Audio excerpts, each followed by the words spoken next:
સંખ્યા વાચન આગળ પગથિયું લઈશું। આગળ આપણે 1 થી 80 સુધી શીખી ગયા છીએ। હવે આગળ લઈશું 81।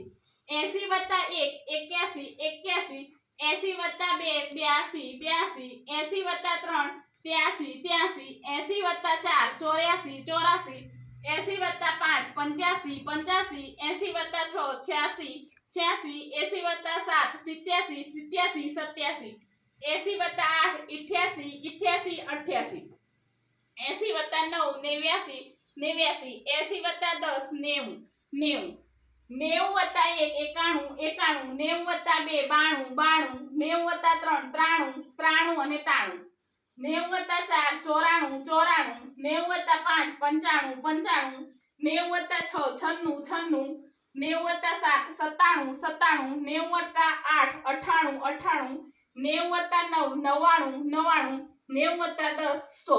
હવે 100 આયા। હવે આગળ આપણે 101 લઈશું। હવે 100 માં 1 અને પાછળ 2 શૂન્ય છે। 101 આપણે લઈએ ત્યારે એકડો આગળ આવશે।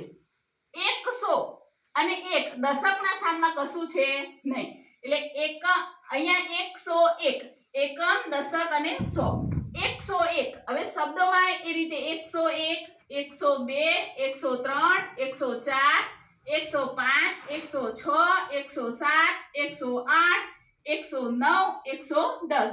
હવે આગળ પછી આપણે એકમ દશક 100 એ રીતે સમજીશું અને આગળ બીજું